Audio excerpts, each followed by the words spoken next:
Hello there and welcome to Dark Psyche. You're probably new here as this is my first video. I've made this channel to document topics like true crime and psychology through video essays. There haven't been many videos made here on YouTube about Lester Eubanks.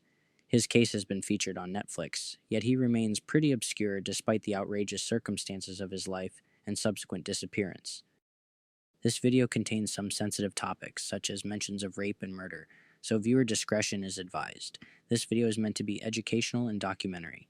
Lester Edward Eubanks was born on October 31st, 1943. He grew up in Mansfield, Ohio. Lester's father was a preacher named Reverend Mosley Eubanks, who was born on June 23, 1922, and died on March 26, 2012, at the age of 89 years old. His obituary describes him as a veteran of the U.S. Army who served during World War II, a self-employed contractor, and the owner of Eubanks Masonry. He was also a pastor at First Baptist Church of Crestline until he retired in 2010. Lester has three brothers, John, who died on January 19, 2022, Clarence, and Chris, as well as three sisters, Marion, Diana, and Benita. By all accounts, Lester was a sociable young man who knew how to gain the trust and admiration of those around him. Despite his well-put-together exterior, something darker was looming beneath the surface. At the age of 16 years old, he assaulted a girl 4 years younger than him. She ended up escaping and alerting the authorities. The model for juvenile offenders aims to rehabilitate instead of punish, and Lester was sentenced to probation instead of incarceration. Lester admitted to the authorities that he had groped a girl after a school dance, but her screaming led him to flee the scene. These actions in his teen years, and perhaps even more instances that we don't know about, clearly highlight the fact that Lester was a predator in the making. Despite his run-in with the law during his teen years, Eubanks went on to serve as an Air Force medic. This was his occupation for some time, until he returned to Mansfield, Ohio, where he would once again brutalize another woman, with this victim being his third. On August 19, 1965, Lester went into an undisclosed restaurant and attacked an 18-year-old waitress who was in the restaurant alone.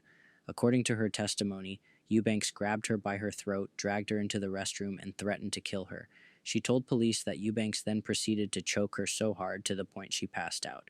Eubanks was identified by the suspect and was charged with attempted rape. However, he was released on bond. Just 2 weeks after his release, he would go on to commit a crime so heinous that he would be sentenced to death. One cannot help but wonder, why was Lester even allowed out to begin with? This was his third known victim, and at this point it was clear that Lester was a danger to society and would continue to reoffend. If law enforcement had done their due diligence, maybe Lester would have been able to get the help he needed and change his life around, but unfortunately that's not what ended up happening. After being released on bond, Lester bought a .32 caliber Iver Johnson revolver from Diamond Hardware in Mansfield, the same gun that he would go on to use to attack his last known victim, 14-year-old Mary Ellen Diener. Mary Ellen Diener was born to Cassie Diener Jones and A.J. Neal on July 27, 1951. Mary was one of 7 children and was known for being caring and kind. She had many friends and aspired to become a nun. She was a good student who always got exceptional grades. Her and her siblings lived on West Dixon Avenue in Mansfield, Ohio, where she helped around the house doing the laundry. On November 13, 1965, Mary Ellen and her sister Brenda were doing the laundry like they normally did, but this time they had to go to the laundromat because the dryer they had at home was broken. Though it was nighttime, their mother suggested that the pair go to the half-hour laundromat on Spring Mill Street. They took the wet clothes that they had just washed with them into a taxi and went there. Now you may be thinking, why would their mother send them out by themselves to the laundromat at night?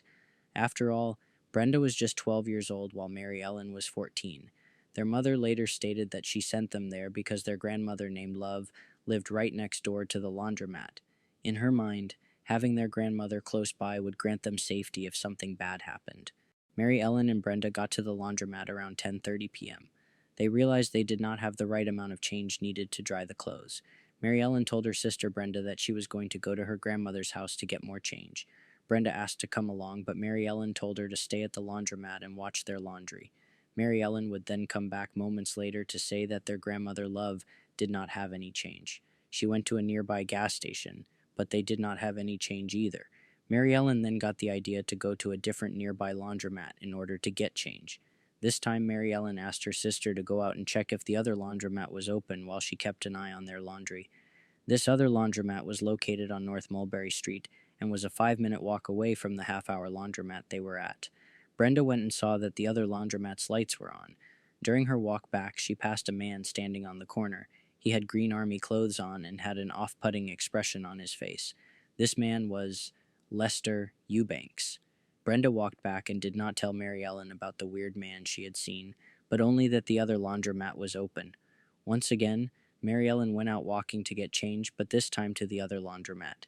Brenda stayed behind keeping an eye on their laundry, but when Mary Ellen did not return, Brenda went to her grandmother's house and told her that Mary Ellen had gone to get change but never came back. Her grandmother told Brenda to stay there while she went to look for Mary Ellen. At 12:45 a.m., Mansfield police got a call from a concerned citizen who said that he saw someone laying on the sidewalk behind a vacant house in the 300 block of North Mulberry Street. When officers arrived on the scene, they found the body of a deceased young girl. While Love was out on foot looking for her granddaughter, she came upon the scene and told police that her granddaughter was missing. Love looked at the body on the sidewalk. It was Mary Ellen. Her skirt was pulled up and she had been shot to death. Mary Ellen had become the final known victim of Lester Eubanks. In his confession, he said he pulled her behind the vacant house and forced down her underwear, but she fought back. He shot her twice in the stomach after she tried to fight him off. He then fled the scene. He came back to the scene around 45 minutes later to discover Mary Ellen still alive, bleeding profusely from her injuries. He confessed to smashing her head in with a brick, killing her. The police went to Diamond Hardware on South Diamond Street, the same place Eubanks had purchased the weapon he used to kill Mary Ellen just less than a month earlier. The police got his name from the book kept showing all recent purchases. Police now had a name, and that name was Lester Eubanks. At around 5:45 p.m. on Sunday afternoon, officers stopped Eubanks as he was walking home from church. They picked him up, took him to the police station, and interviewed him. At first, he denied being involved in Mary Ellen's murder, saying that his gun was stolen. But eventually, when confronted with the evidence against him, he confessed. Eubanks said that on the night of the murder, he went to the Hollywood nightclub with a local prostitute. She left with another man to do her job. Lester told her that he would check back on her in an hour. She lived across from the second laundromat on North Mulberry, which is why Eubanks was in that area. After walking around town, he was still waiting for her around 11 p.m. Around this time is when he says he first saw Mary Ellen walk by. He said that he had tried to speak to her, but she did not engage in conversation. According to him, she had a bottle of soda in her hand, and he thought she was going to hit him with it. He claimed that his impulse led him to grab Mary Ellen and drag her 150 feet behind the vacant house she was found at. He attempted to rape her, but she screamed and fought back. He then shot her twice and left her for dead. He then went around the corner to his apartment and tried to calm down, but he did not know whether or not Mary Ellen was dead. He got dressed, planning to go downtown and go dancing. About 45 minutes after the initial attack, as he made his way downtown, he came back to the crime scene. He found Mary Ellen still alive. He said she tried to call out for help. He then picked up a paving brick and struck her in the head several times. Once again, he left her to die. After that, he picked up his date and went dancing downtown. When asked why he killed Mary Ellen, Eubanks said that it was never his intention. He was charged with first-degree murder and attempted rape. He pled not guilty by reason of insanity. In May 1966, he went on trial in the Richland County Courthouse. Eubanks' attorneys claimed that he had a mental defect that caused him to be impulsive. A psychiatrist who examined him agreed with this, saying that he had poor conscious control over his behavior. Eubanks did not seem to show any remorse at all for his actions. Based on his confession in the courtroom on May 25th, a jury convicted him of first-degree murder while attempting to commit rape. They had deliberated for about 10 hours. He was sentenced to death. Mary Ellen's family was happy because they thought that everything was over, and it was that way, but only for a while. Eubanks was sent to the Ohio State Penitentiary, which was located in downtown Columbus. An inmate by the name of Bill described him as cocky and opinionated, with a bad attitude. He was described as a loner who spent most of his time writing and painting. On 3 separate occasions, Eubanks' execution was pushed back for unknown reasons. In 1972, the death penalty was abolished in the United States. As a result, Eubanks had his sentence set aside and commuted to life in prison without the possibility of parole. The family of Mary Ellen was angry that Eubanks would not face the death penalty, but relieved that he would still be in jail for the rest of his life, unable to hurt anyone else. Inmates said that Eubanks put on a facade to make himself look like a good guy. He was able to win the guards over. They even gave him letters of recommendation and allowed him to join the prison's honor program and awarded him honor prisoner status. At the time, there was a national reform-type movement taking place in the United States. Prison administrators tried new approaches to rehabilitate inmates and prepare them for life on the outside. Eubanks became eligible for a prison furlough that allowed him, under certain circumstances, to venture outside the prison temporarily. The rationale behind these kinds of programs was to reward prisoners for good behavior. 8 years after Mary Ellen's murder, on December 7, 1973, Eubanks, along with 3 other prisoners in the program, were allowed by the Ohio Department of Corrections to go Christmas shopping in the Great Southern Shopping Center in Columbus, Ohio. The prisoners were dressed in civilian attire and given money for the trip. They were dropped off by prison officials at 10 a.m. They were allowed to go into the mall for 4 hours and buy presents for their families. They were told to report back at a specific place by 2 p.m., and rather than staying in a group, they were allowed to leave the guards and be on their own, shopping among the public. I don't know about you guys, but this seems absolutely ridiculous to me.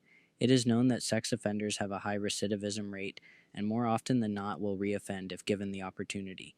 I could understand having model inmates in there for lesser crimes going out and doing Christmas shopping, but to let a man out who brutally murdered a child is outrageous to me.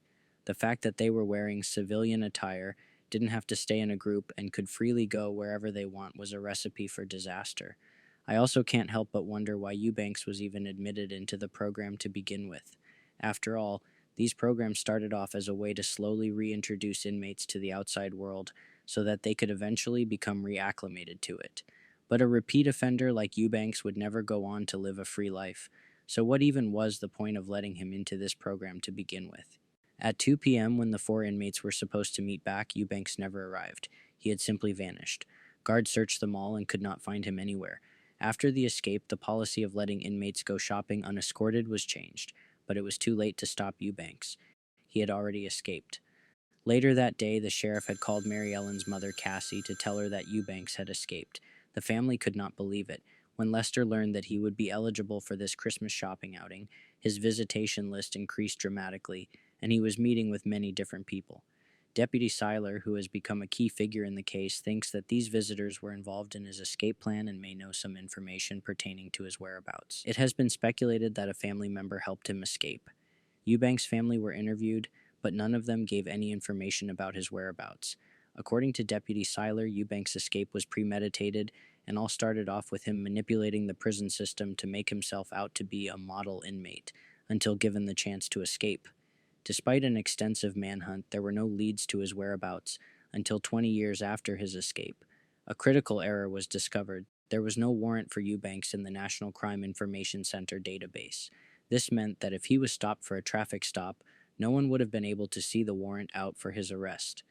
Lester had a cousin named Daryl who had died, but left behind was his wife named Kay Banks. Kay was Lester's pen pal in prison, and they had a close relationship.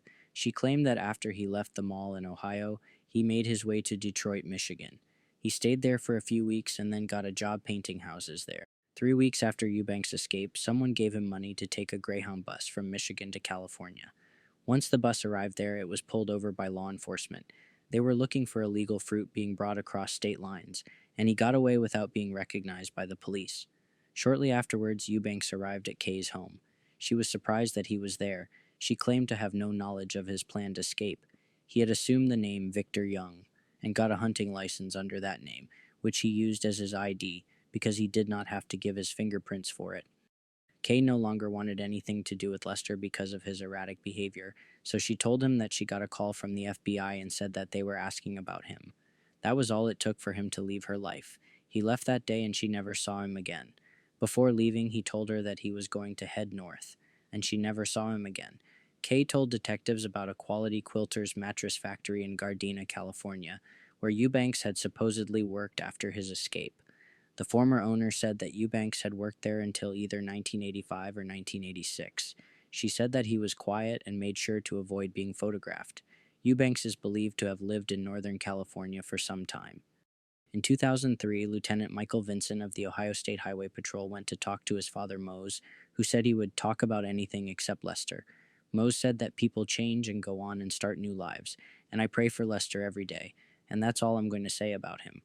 Lieutenant Vinson said that he felt convinced that Mose knew where his son was, but would not divulge that information.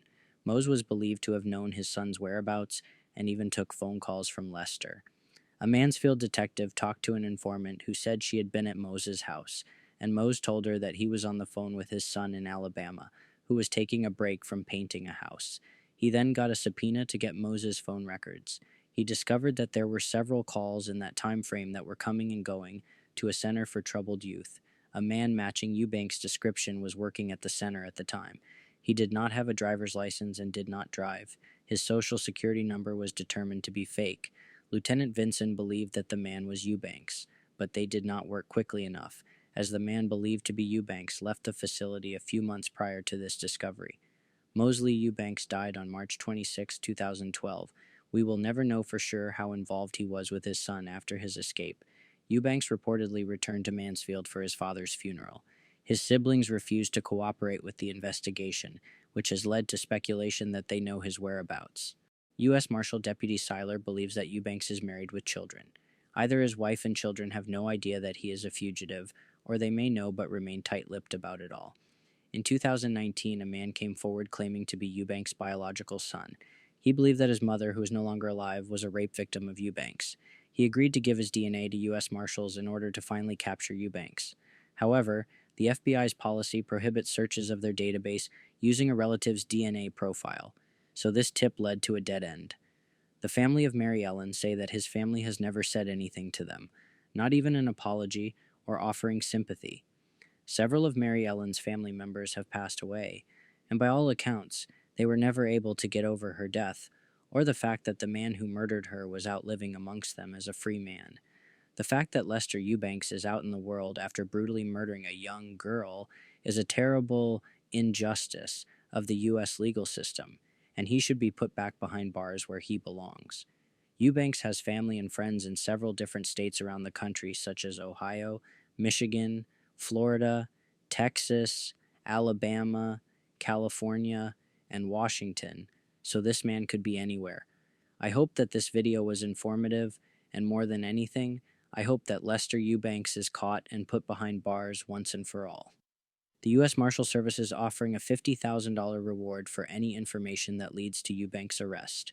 His aliases include Victor Young, Pete Eubanks, Lester William Eubanks. He has brown eyes and black hair and is 5'11". He weighs approximately 175 pounds and has a large burn scar on his upper right arm. This is a photograph of what he may look like now. The last update on his case was in March 2021, when U.S. Marshals received photographs of Eubanks socializing with friends. U.S. Marshals believe Eubanks may be in the greater Los Angeles area. If you have any information that can lead to his arrest and capture, please contact your local FBI office. I will be leaving a link in the description of this video, where you can find an alphabetical list of FBI field offices. Please do not hesitate to call if you have any information, no matter how small or insignificant you think it may be.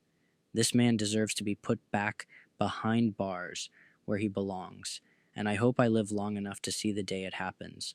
And rest in peace to Mary Ellen Diener. May your memory live on forever. Thank you for watching, and I'll see you next time.